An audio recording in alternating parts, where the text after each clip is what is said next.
سلام الله عليكم ومرحبا بكم. كثيرة هي الشخصيات النسائية التي ساهمت في صنع تاريخ البلدان في العالم ولا زالت، إلا أن كتب التاريخ لم تذكر إلا قليلا منهن، بما غفلت عن أخريات.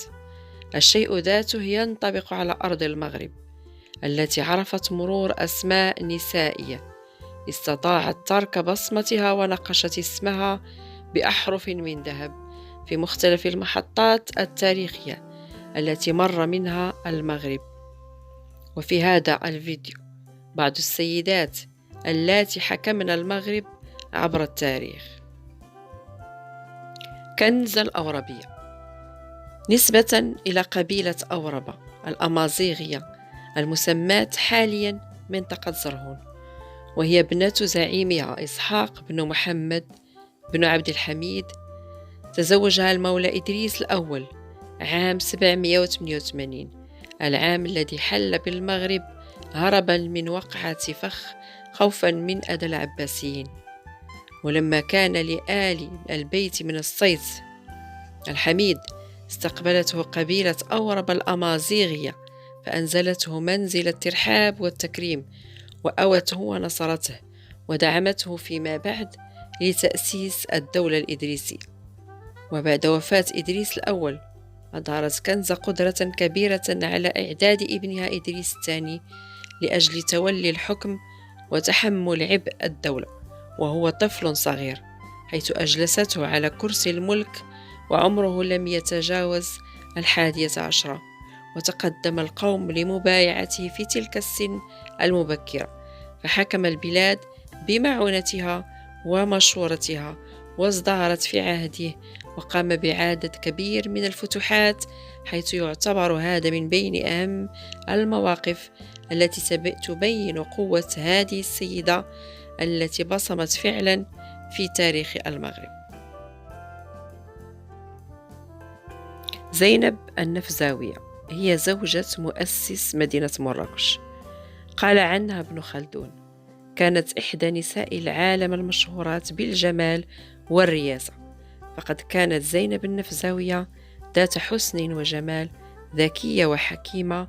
تزوجها أبو بكر اللمتوني وطلقها ليتزوجها ابن عمه يوسف بن تشفين أمير المرابطين ومؤسس مدينة مراكش.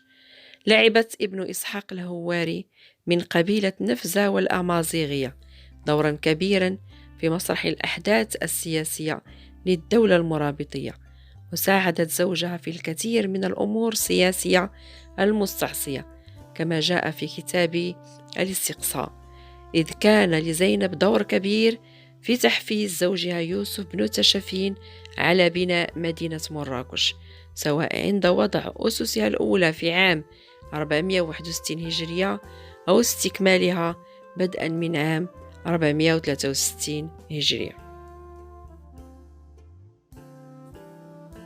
خناتة هي أول وزيرة في تاريخ الدولة المغربية. تعتبر خناتة بنت بكار أول وزيرة في تاريخ الدولة المغربية، وهي زوجة السلطان المولى إسماعيل سليل الأسرة العلوية الذي حكم ما بين 1082 و 1139 هجرية، وكانت في نفس الوقت وزيرته ومستشارته التي كان يرجع إليها في أصعب الظروف التي مرت منها الدولة، نظرا لما كانت تتميز به من ذكاء ودراية بأمور السياسة. وكانت لابنة الشيخ بكار بن علب بن عبد الله المغافري أدوار سياسية كبيرة في تاريخ المغرب، خاصة بعد وفاة زوجها المولى إسماعيل وخلال حكم ابنها المولى عبد الله، إذ ساندته في حكمه وكانت تمده بالنصح لما يخدم مصلحة الدولة.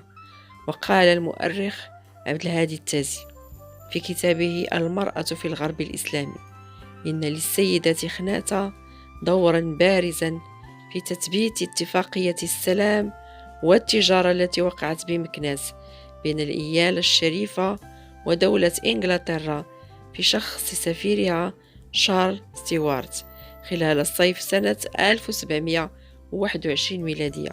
نفس السفير كانت له مراسلات مع السيدة خناتة بخصوص طلب دعمها لهذه الاتفاقية، وبشأن التدخل لدى السلطان للإفراج عن عدد من الأسرى الإنجليز. وتوفيت خناتة بنت بكار سنة 1159 بمدينة فاس ودفنت فيها. السيدة الحرة.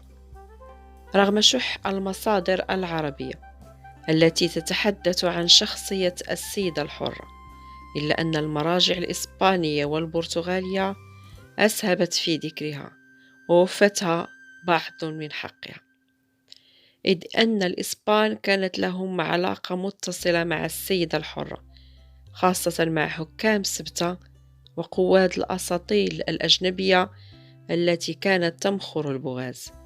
هي عائشة بنت علي بن موسى بن راشد، أمير وحاكم شفشاون، إبان حكم الدولة الوطاسية على المغرب. تلقت تعليمها على يد أكبر الفقهاء، وتميزت بالذكاء وسرعة البديهة، ما انعكس على تكوين شخصيتها وجعلها من بين أكثر النساء تأثيرا في تاريخ المغرب، رغم أنها عاشت في زمن كانت تعد فيه ولاية المرأة للحكم شيئا غير معهود. فوفقا لما جاء في كتاب تاريخ تطوان لكاتبه محمد داود، فقد تزوجت السيدة الحرة من القائد المنظري حاكم تطوان سنة 1510 ميلادية، وكانت تتولى بعض شؤون المدينة في غياب زوجها، وتنوب عنه في بعض القضايا لما كانت عليه من سداد الرأي وحسن التدبير. ولما توفي قبضت على زمام الحكم، وارتضى الناس حكمها لما كانت عليه من الحزم وحسن السياسة.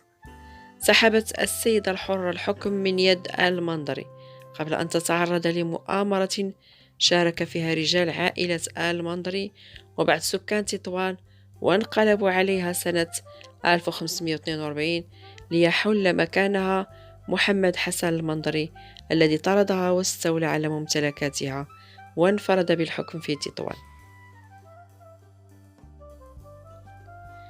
الزهراء الوطاسية التي حكمت فاس.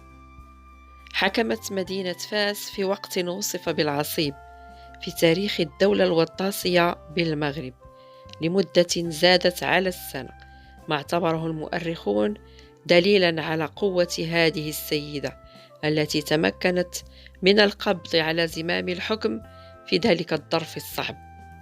هي الزهراء التي كانت تدعى بزهور بنت منصور بن زيان الوطاسي، أخت أبي الحجاج يوسف، التي لعبت دورا مهما في أواخر عهد الدولة المرينية وبداية عهد الدولة الوطاسية ببلاد المغرب، بعد أن تولت زمام الأمور في مرحلة انتقالية بين الدولتين في الفترة التي شهدت فيها منطقة المغرب الأقصى تطورات سياسية كبيرة، وحافظت على أمن عاصمة فاس رغم هبوب عواصف الفتن والأعاصير التي واكبت نهاية المرينيين وبداية العهد الوطاسي، كما قال أحمد بن خالد الناصري في كتابه الاستسقاء لأخبار بلاد المغرب الأقصى.